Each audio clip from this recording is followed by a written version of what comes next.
you can't really give a fuck about what people say no more. Because everybody gonna fucking critique everything that you do, no matter what you do.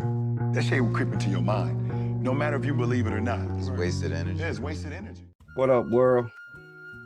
Live on that with Mr. Be Great today, Lamar King Sr. Glad you tapped in with me. Got a great brother on the show with me tonight. Long childhood friend, homeboy, all that good stuff. Man, y'all help me welcome Gerald to the show. What's up, my boy? What's up, man? Thanks for having me on today, man. Oh, yeah. Glad to have you, man. Glad to have you, man. So I give everybody an opportunity, to kind of introduce themselves, tell you where you're from, all that good stuff, what you got going on. I'm originally from Savannah, Georgia, man. A lot of people don't know that, man. Originally from Savannah, Georgia. Moved to Milledgeville when I was around 6 years old. Moved to Milledgeville raised. Yeah. Milledgeville raised. Yeah, man. Grew up in the heart of Milledgeville, man. I think a lot of people can account, for this story that knows who I am, man. I grew up in the struggle, man. Through the grace of the man upstairs, man, I was blessed with the skills in basketball, man. Yeah. Which gave me an opportunity to change my life, man, and make it out of a situation to make something out of my life. Yeah, no doubt, man. I definitely have to agree with you, man, because I came up in that same struggle, man, that same environment, which it was a virtue and a vice in a sense. Yeah. You know what I mean? Because it gave you that thick skin, that tenacity to overcome and push through some things that later on in life you look back, you be like, man, I've been in worse situations. You know what I mean? I've been in some much harder situations and I overcame them. And I'm proud to see you. You took the game of basketball and it prepared you to the the level that you are today. So at what age, G? What age would you say, or when did you know that basketball was it? You like when you was like, okay, this is my thing. At what age would you say you kind of knew that was your thing?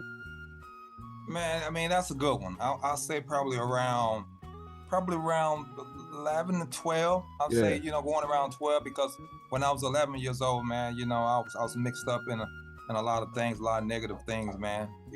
Gang activities and stuff when I was around 11 years old, because I got out there early. But when I was around 12 years old, man, which it was a story, because I got kicked out of school. I got kicked out of school the first week of school, my 8th grade year. So when I was at Baldwin, I got kicked out of school the first week of school.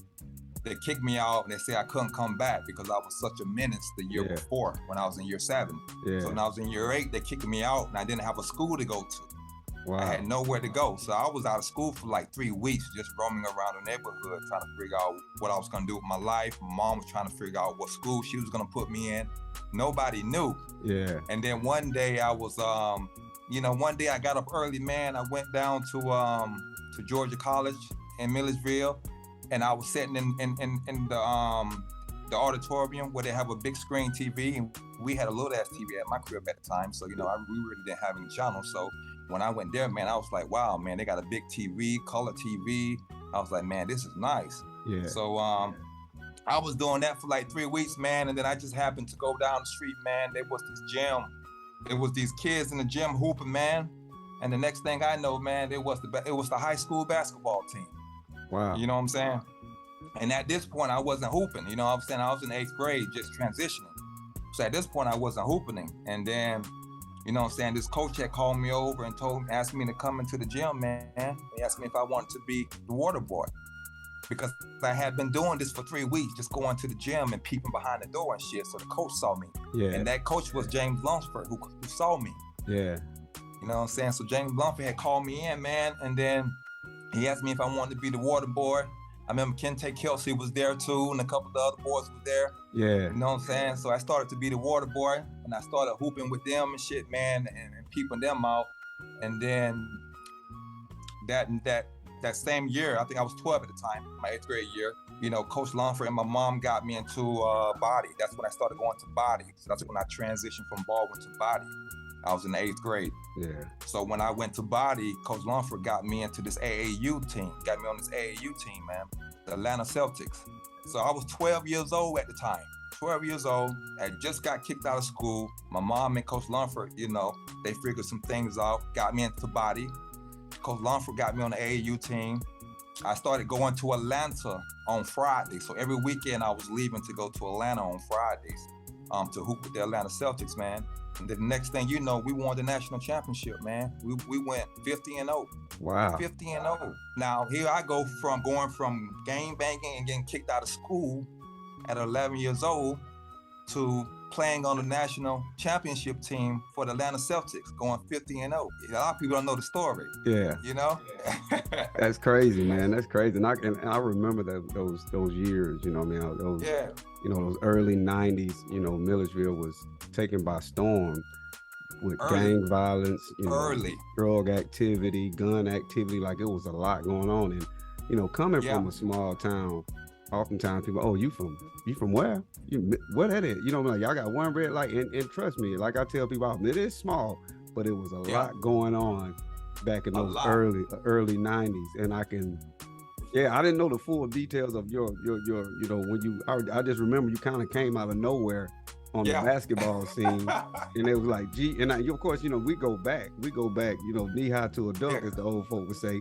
And, you know, I never even remember you playing ball before, you know, when you just kind of like, I guess around about that time when you started going into high school and getting ready to, because when you got to high school, you had some big shoes to fill.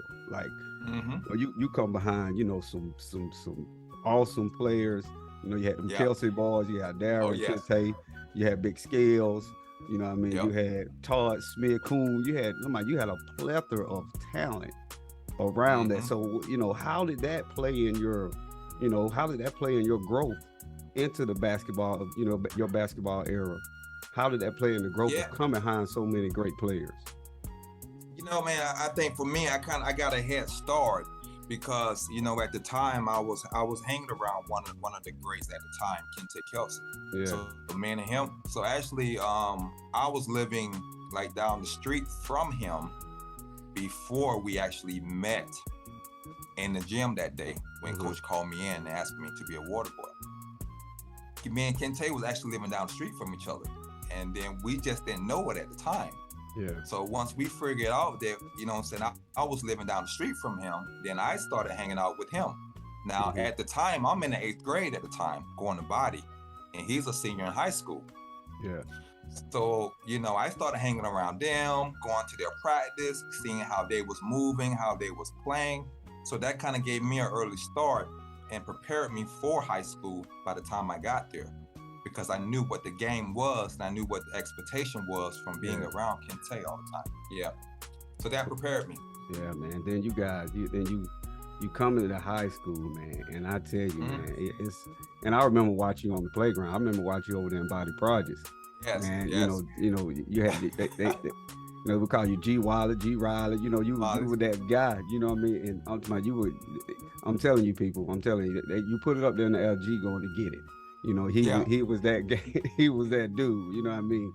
And not, you know, not to get too far in the conversation before we, you know, get into your later years of life. Yeah. You know, you went to high school with some talented people. Oh, my Baldwin was filled with loaded, like a plethora of talent, man. You know, you went to school with Leroy Hill.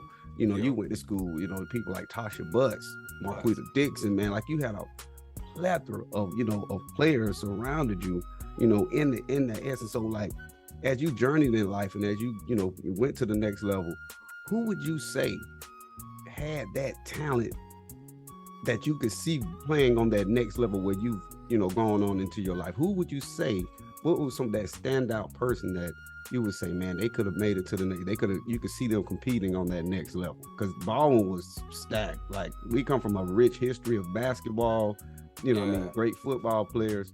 Like, who was that one? Who would you say that stood out to you? That stood out to me, man. I mean, you had a few that stood out to me, man. That did something with it. You know, you know, first and foremost, I gotta say Tasha Butts. You know? Yeah, no doubt. You know, she lived up to the hype. You know, that was my sister there. You know, we came up together and we were the same class. You know, so we were always around each other and pushing each other. Yeah, but Tasha, she made it to the WNBA, so she did. She was, you know, still in the coaching game and things like that. But I'm saying, you know, someone who probably outside of those big names, those people like, you know, Leroy, someone who probably you could see working, you know, playing on that next level? Man, I mean, it was a couple of people though, man. You know, I'll say one of the guys that I played with basketball wise was Anthony.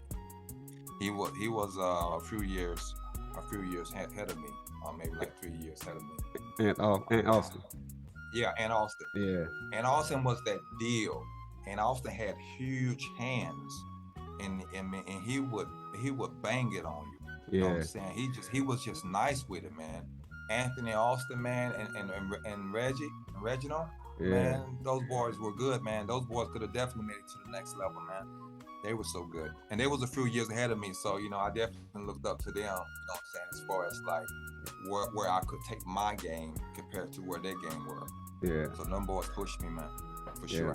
And I tell you, man, I even just, you know, having this conversation, my mind goes back to that gym. You guys used to have that thing rocking, man. I'm talking about those were the days when it was just pure ball and basketball. Like I can remember those days, and it was a great moment and great time. And I can only imagine how it helped you, you know, especially on the court. You know, especially like now you coming out of high school and you know, kid from a small town, Milledgeville, Georgia. Yeah. And you're headed to Georgetown University in the nation's capital, you know what I mean, the home of go-go music and all that stuff.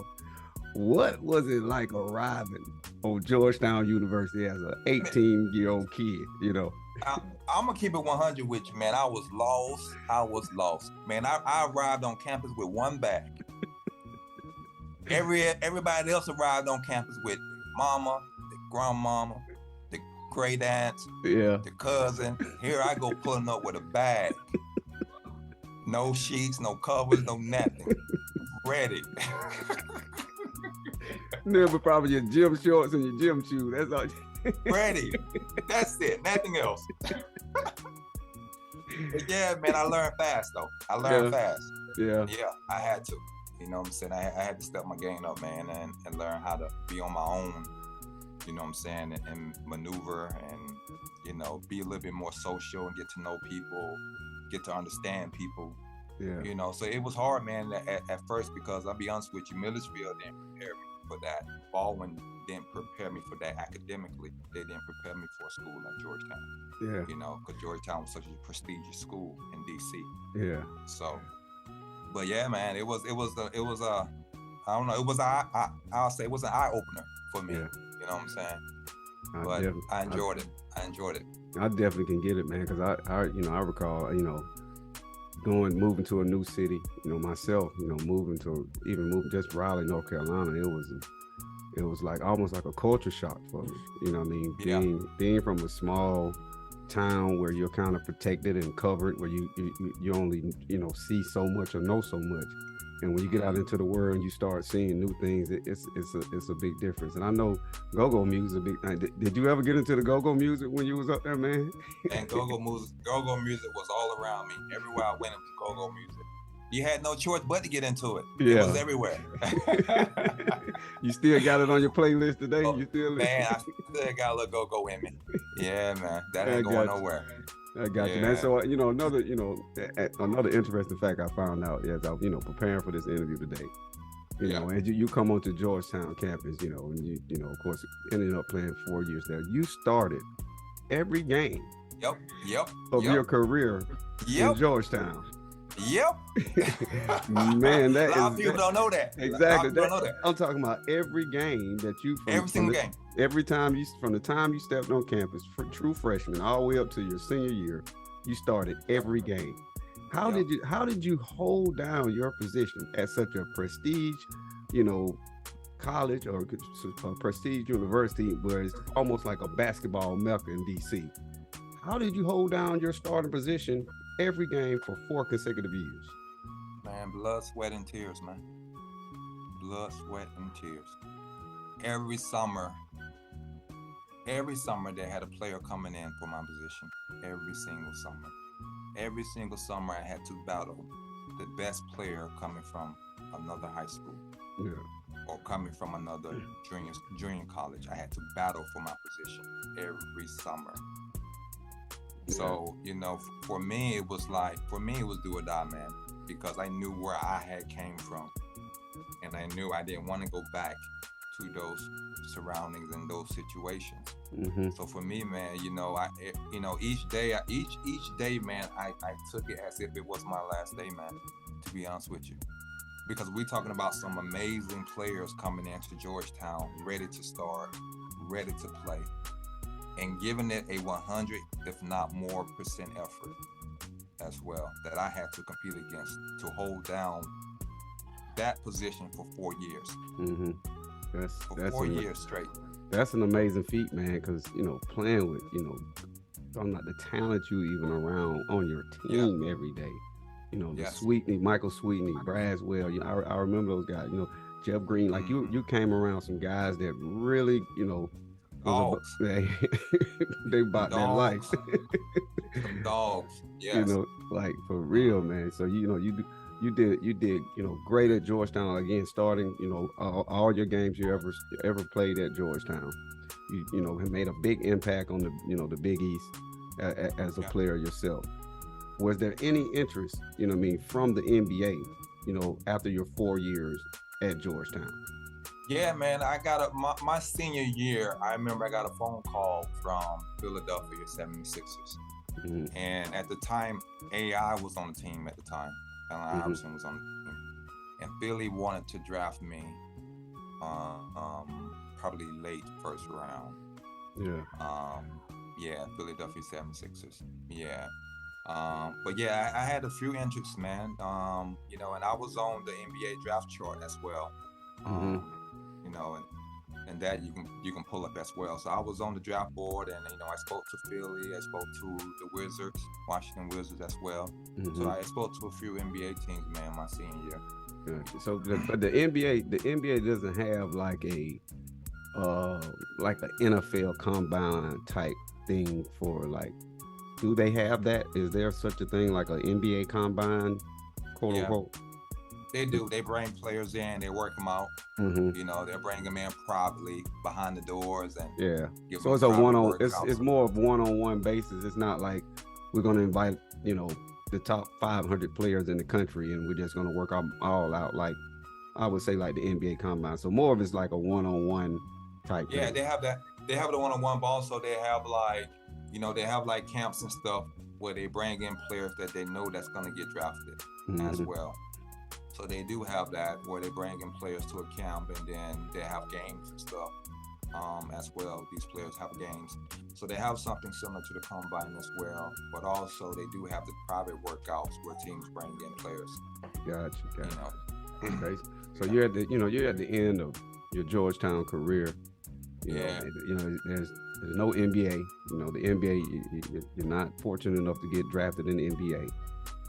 What you played 4 years of D1 basketball. Hats off to you, because I tell you, I had Leroy on a few weeks ago, and me and him, I was telling him like I can just only imagine those D1 workouts. That's got to be, like joining the Marines or some shit. You know what I mean? Like seriously, right? Yeah. So what was your mindset at the end of your career? Because you got a degree now. You can say, hey, I can go into the workforce. I can start my adult life. What was your mindset to continue on your continue you on your basketball journey? To be honest with you, though, my mindset was still making it to the league when I came out. You know what I'm saying? But for me, it was just trying to figure out what road I was gonna take to get there. But fortunately, some things happened a few months before the NBA draft that kind of took me off that path. At school, some things happened that I was in, and that kind of took me off the path of making it in the draft. But after the draft had happened, I started to think about going overseas to play after the draft. And for me, it was kind of like, man, I was a little lost there because I hadn't been overseas before. And, I'm still a young man from Milledgeville. Yeah. So for me, like going overseas was like, that was foreign because it is foreign. Yeah. But at the end of the day, it was kind of like the unknown. Yeah. So for me, it was just kind of like sitting down with my agent at the time because I had an agent. So it was kind of like just sitting down with my agent at the time and just kind of mapping things out to see what was the best opportunity for me to go overseas or to play you know, in the States, but for like, you know, they have like the minor league NBA teams in the States as well, where you can play for a team, a minor NBA team, still get a look at and maybe get pulled up to an NBA team as well. I think it was the NBDL, something like that at the time. Yeah. I could either do that, but you know, I chose to go overseas, man. But it was a hard decision, to be honest with you. I got you. Now, you know, again, that takes a lot to even, you know, because a lot of times when we don't, you know, reach the goals that we have in our minds or reach those things that we inspire to get, and when we fall short, sometimes we want to sometimes scrap the book, throw it away, and try something totally different. And a lot of times that's not the best route for people, because if you've been working at something and you've been honing in on this craft, you know, believe in yourself enough to keep pushing. Believe in yourself that, hey, man, this is my thing. Because look, you think about it. You said it yourself. You know, you were kicked out of school, and you know, and then you know, you started being a water boy. Like you, basketball changed your whole life. You know, it took it on a whole nother trajectory. So you know, why would you know, abandon that ship just to start over from ground zero on something totally new and even more foreign, and you know, going overseas to play ball that you're actually, you know, you're good at. You know what I mean? So again, I tip my hat for you for being able to push through despite, you know, the shortcomings that you, or the expectation of the goals you had set. You didn't say, but you know, man, well, forget basketball. I'm done. I got my degree. I'm finna go, you know, get me a job on, you know, corporate America, or what have you, wherever you may land. So again, you know, my hats to you, man. We gotta pay a few bills, man. We'll be right back with y'all in 30 seconds. Be great today. Peace. 405 Sparta Highway in Milledgeville. Be the Head Barbecue. The best barbecue in the whole Southeast, baby. There's no event too big, too small. They got you. They got rental tables. They got grills. They got chairs. They got tents. They got the best ribs in the whole South. You feel me? They got that one flip chicken, you know what I mean? The sides, them butter beans, them baked beans, them collard greens, them cabbages, that dressing. Oh my God. Go check my boy out at 405 Sparta Highway.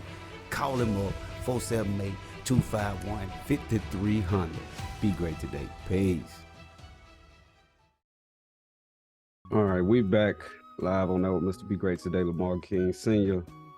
Got Gerald sitting down with us this evening. We're gonna jump right back in. All right, so you got, you know, new transition, you know, a new transition, new phase in your life, and you're heading overseas. You know, how was that process? You know, did you guys have a tryout? Did they, you know, look at your tape? And what team did you actually, you know, what was the initial team you went to when you went across seas? What it was, a tryout. So when I first came overseas, I didn't have an official team. So I actually had to come overseas and try out before I was signed by a team. So what I did was, an agent of mine at the time got me a tryout in France. And then after that tryout that I had in France, then I went to Germany. Yeah. And then after trial in Germany, and I went to Switzerland. Now, and at the time, I'm taking the train, like, to these different countries. Yeah. And I don't know the language. I'm by myself. You can't read any of the signs. You might go in the women's bathroom. Yeah, man. Yeah. So, yeah. It was an experience. It was an experience for me. Yeah. Well, so what did you end up? So what did you, after, you know, going through the tryouts, going through the different countries and whatnot, where did you land? Where did you land? Man, I ended up landing in France. France. I ended up going back to France. I ended up landing in France. Quimper, the name of the town, small town, right by the water, man. Quimper. It was a beautiful little city, man.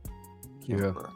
Yeah, so that's where I first ended up in France, man. So what would you say would be the biggest difference as far as the style of play, born and bred here in the States playing ball versus, you know, going over the seas and playing, you know, international players and by international rules? If there any difference or anything like that, is there a vast difference in the rules or things of that nature?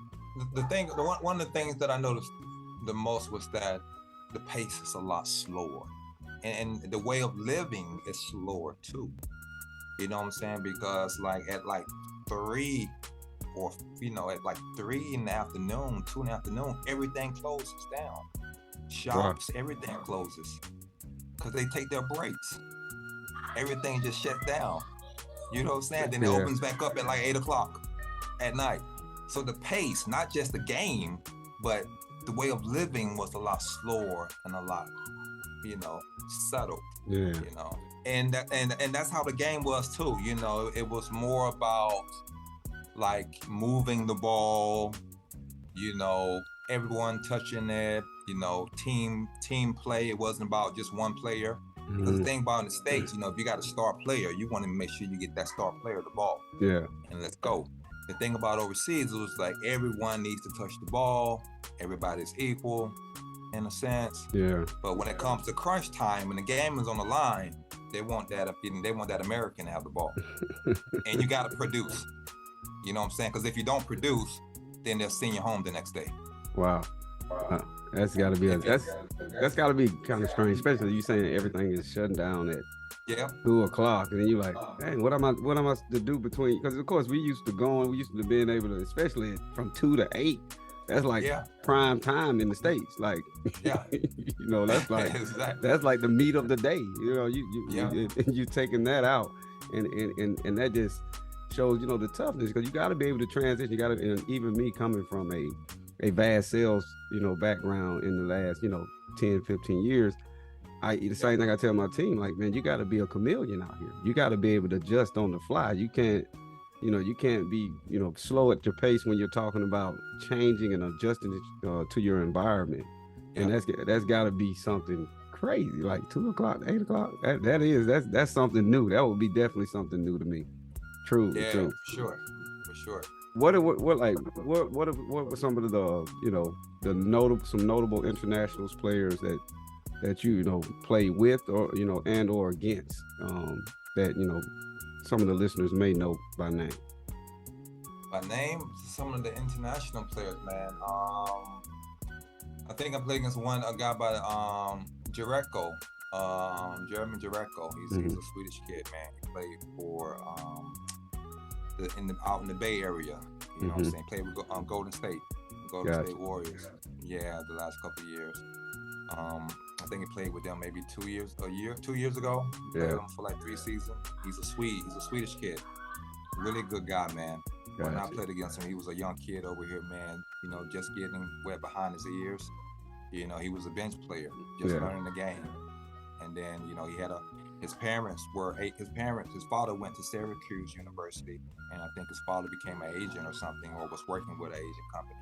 And that gave him the opportunity to go to the States and pursue a career in professional basketball based on the network that his father had.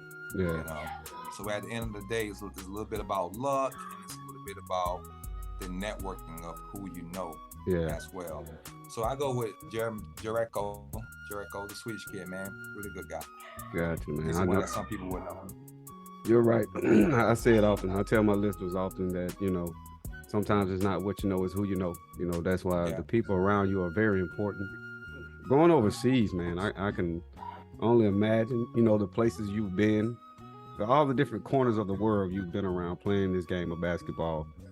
What would you say some of the most amazing, places you've been to? Oh my goodness, man, it's a blessing, man. I would say, man, of course I'm gonna go with France again, Germany, Spain, Italy, Finland, Sweden, of course. That's where I'm at now. Beautiful city. But man, I have to go with, man, probably give or take, man. A lot of people be surprised though, but I was blown away, man, when I was in Germany. I was blown away in Germany. And I can only just knowing you personally, knowing the different scenarios you've overcame, and we go back, we used to go to Rocket Creek together, Yeah, our moms were friends, man. Yeah, they were friends, man. We were close friends. Yeah, man. Rest in peace, Miss Gloria, man. Miss Gloria, she was a sweetheart, man. It was some very humble beginnings and I'm proud to see you where you are today, in a whole different country. I can only tip my hat to you, man, as far as like what you've allowed the game of basketball to prepare you to, a whole nother country, whole nother time zone, whole nother mindset. And it's fun to watch, man. And I've been a big fan forever. You know, I was working the Flyers. I don't know, your jersey stock might go up. You got some cats asking about the Georgetown jersey. For real, I man. But so what's next? What's next for G. Riley, man? I know you just finished up an extensive basketball career. You know, hats off to you again. Appreciate you, man. A couple decades or better, 2 decades plus of basketball, day in and day out. What's next for G. Riley, man? What's next for me, man? Because right now, you know, I'm working with an organization right now that builds international, like English schools, you know, around in Sweden, but outside of Sweden too. And you know, they have a lot of kids that come in to the country that comes from other places outside of Sweden.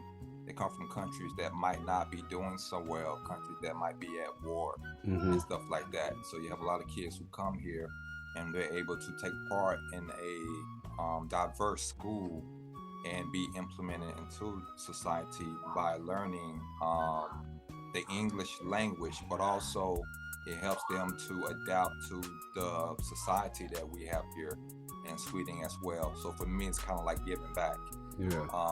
What I do now, and that's something that I've always wanted to do. You know, first and foremost was to give back to the youth.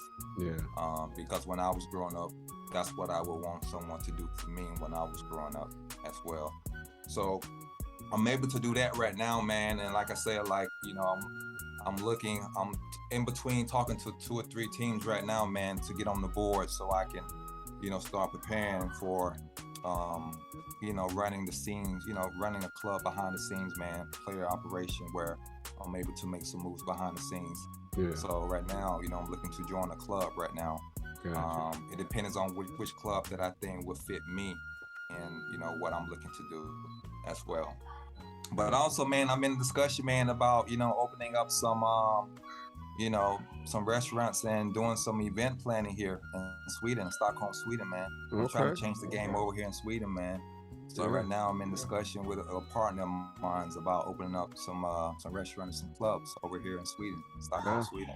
Gotcha, so man. I got a couple of things going on, man. Yeah, you gonna introduce them to the Milledgeville style soul food, or you know, what man, type of... boy, I want to. You know, I got to bring that because my mom was a cook. Yeah. You know that. You know, rest in peace, my mom. She was a cook throughout her life, and one of the things that I wanted to do with my mom was open up a restaurant, but I didn't get the opportunity to do that.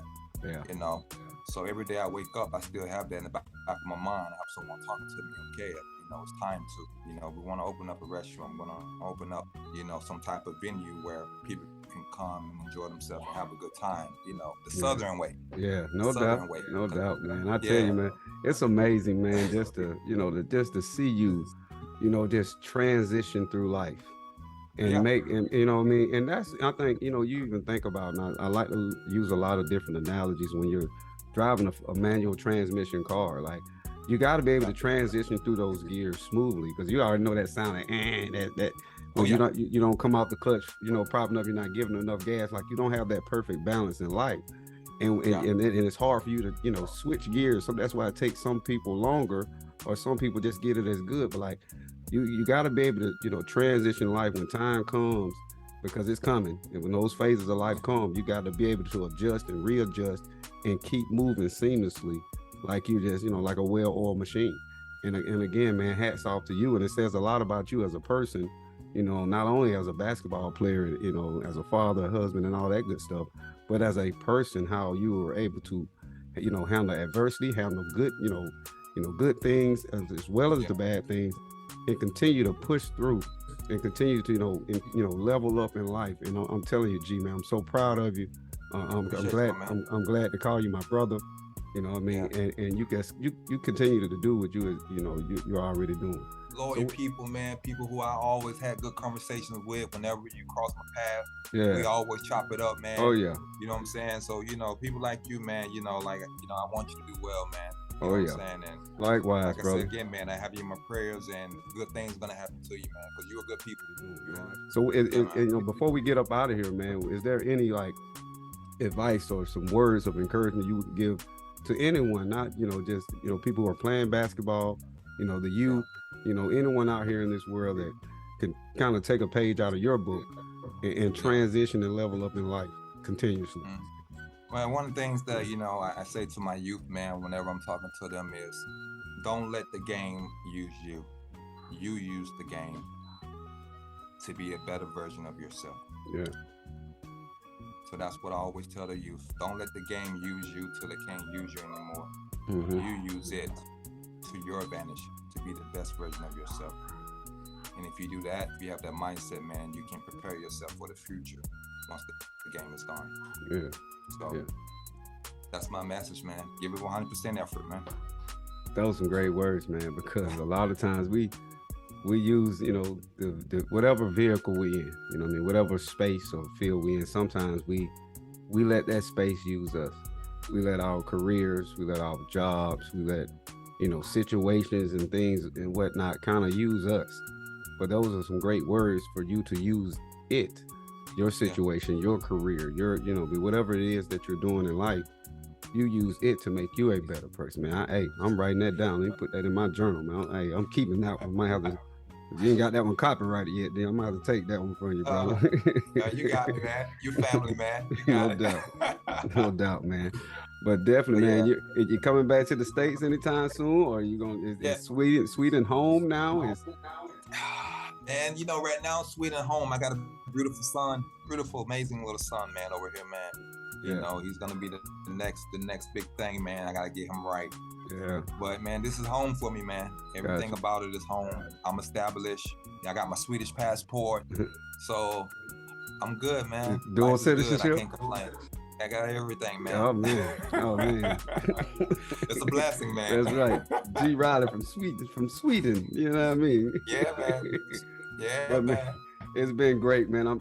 It's a blessing to have you on the show, man. Thanks for having me. It's it's an honor to have even to be in conversation with you, brother, because you've done some amazing things, and some amazing things are yet to come for you. And I can I speak that over your life because I see it. You know what I mean?